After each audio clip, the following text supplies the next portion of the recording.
Si nous prenons la définition la plus officielle, c'est-à-dire celle donnée par le ministère de l'Innovation, une coopérative est une personne morale qui regroupe des personnes ou des sociétés qui ont des besoins économiques, sociaux ou culturels communs et qui, en vue de les satisfaire, s'associent pour exploiter une entreprise conformément aux règles d'action coopérative.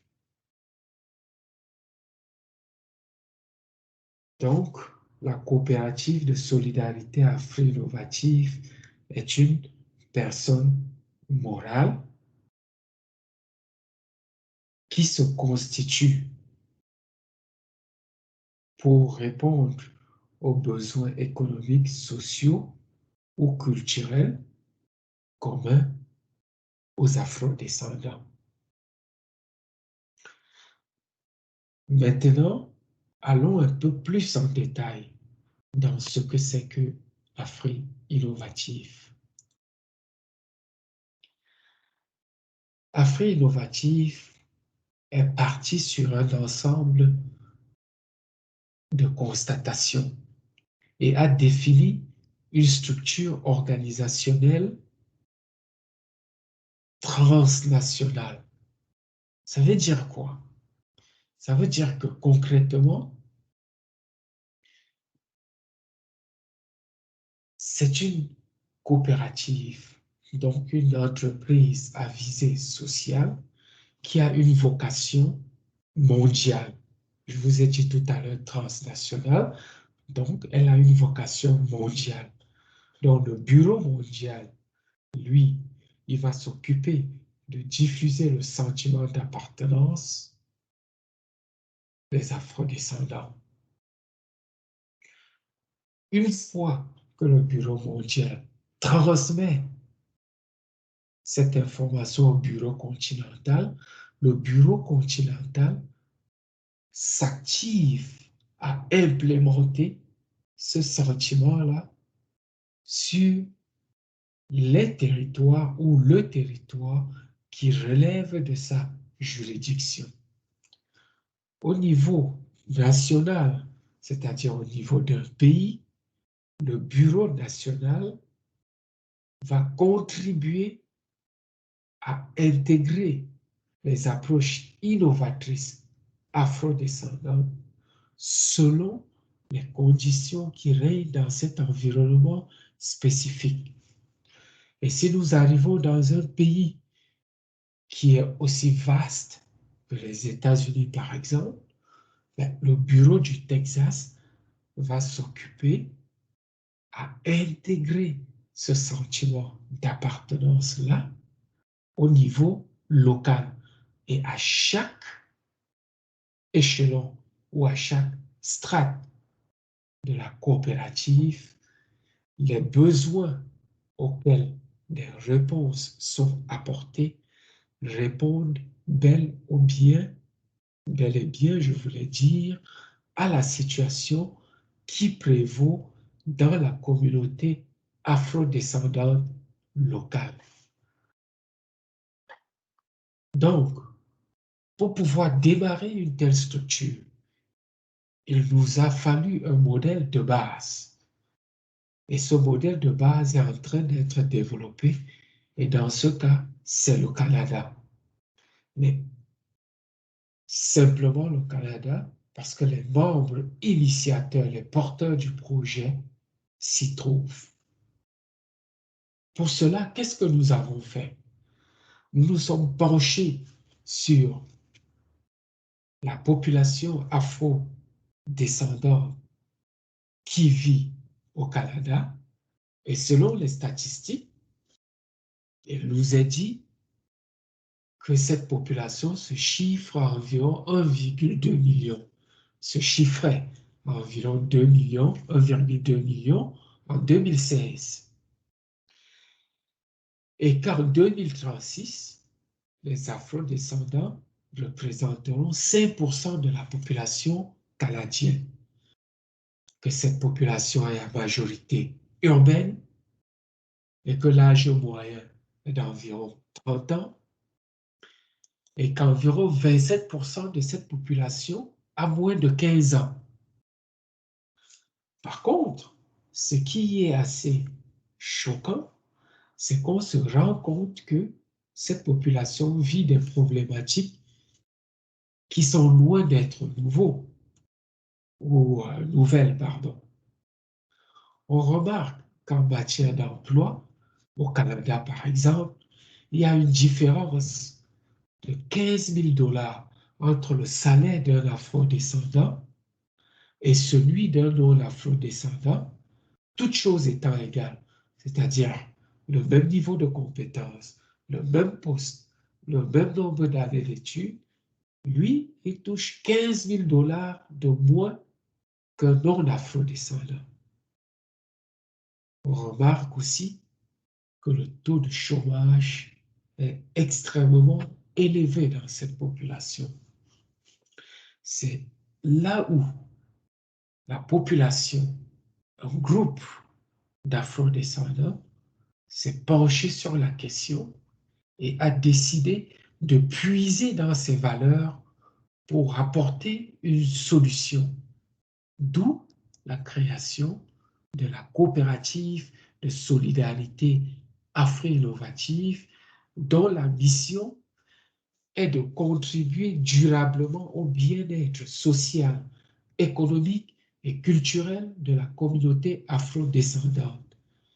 Et si vous vous souvenez du tableau descriptif de la façon dont la coopérative va se déployer, il y est dit que la coopérative tient compte des particularités régionales. Ça veut dire que lorsque la coopérative parle aux Jamaïcains, elle tient compte des spécificités du contexte jamaïcain. Si elle parle à un afro-descendant vivant au Texas, elle tiendra compte de cette spécificité. Et s'il en est de même des afro-descendants vivant en France, il en sera tenu compte. La vision ici est principalement que dans les 5 années à venir, la coopérative de solidarité afro-innovative puisse constituer un répertoire d'environ 1 million de membres. Et ceci sur la base d'un certain nombre de valeurs telles que l'intégrité, l'esprit de collaboration, l'innovation, comme ce qui est en train d'être fait, la diversité. Et la diversité ici s'entend par le fait que tous les groupes appartenant à la communauté afro-descendante peuvent être représentés car l'opportunité sera la même pour tous. Et bien entendu, en tenant compte de l'excellence que chaque individu peut apporter au mouvement. Quels sont les enjeux ici? Les enjeux, nous les avons regroupés sous l'expression SECAR. Et SECAR ici, c'est le bien-être social, économique des afro-descendants à travers le monde en fonction des particularités régionales. Ça veut dire que Afri-Innovative n'applique pas le même traitement partout, mais Afri-Innovative applique des traitements adaptés aux besoins de ces populations. Les défis de la communauté afro-descendante sont quasiment les mêmes partout. Ce sont des inégalités sur le plan social, ce sont des inégalités sur le plan économique, ce sont des inégalités sur le plan culturel, parce qu'on peut remarquer une très faible représentativité, un très fort taux de chômage, de faibles salaires, aboutissant à des familles complètement disloqués. Et c'est là où les membres fondateurs de la coopérative ont décidé de provoquer un changement de paradigme. Donc, ils ont décidé de se diriger vers une coopérative dont l'objet est de fournir du travail, d'avoir des membres travailleurs. Ça veut dire que dans la coopérative, il y a des personnes qui sont au service de la coopérative et qui reçoivent un salaire pour pouvoir fournir des services. Et ces services-là sont destinés à des membres utilisateurs. Et le domaine dans lequel, ou particulièrement le domaine dans lequel la coopérative se spécialise, ce sont les services conseils en démarrage et en gestion d'entreprise. Il faut bien comprendre ici que la coopérative n'a pas pour mission de vous fournir de l'argent, mais de contribuer à votre bien-être par le moyen de l'entrepreneuriat. Et ici, il y a 3 catégories de membres: les travailleurs, les utilisateurs et les autres personnes qui aimeraient bien voir finalement comment les afro-descendants peuvent émerger. Comment est-ce que les rôles et les responsabilités sont répartis dans une coopérative? La coopérative, c'est 2 volets. Un volet associatif et un volet entreprise.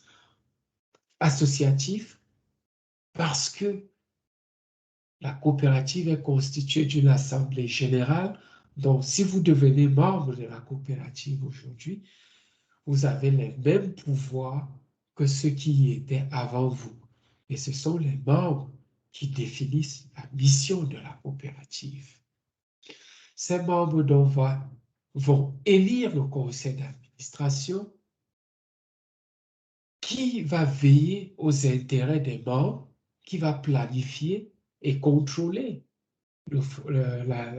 les actions des dirigeants de la coopérative et va même recruter les membres directeurs de la coopérative. La direction, quant à elle, s'occupe du fonctionnement entrepreneurial. Donc là, nous tombons dans le volet entreprise. Donc la direction va gérer au quotidien comme dans une entreprise classique et va recruter des travailleurs qui vont s'occuper, de fournir aux membres les services qui leur sont nécessaires. Vous comprenez que nous avons choisi ici une dynamique où les moyens qui permettent à la coopérative, aux Afro, de répondre à leurs besoins ne viennent plus de l'extérieur, mais viennent de la mobilisation des ressources internes que les Afro-descendants eux-mêmes vont mettre au service de leur bien-être. Encore une fois, la coopérative de solidarité travaille pour le bien-être des Afro et le moyen qu'elle utilise, c'est la réalisation des projets, des entreprises qu'elle rétrocède aux membres. Donc, vous n'avez pas besoin de vous embêter pour réaliser vos projets. Tout cela part de la coopérative. Et c'est ce qui va vous être expliqué dans notre prochaine vidéo. Abonnez-vous à la page, restez à l'affût et recevez la bonne information de la bonne source des Afros qui travaillent pour les Afros.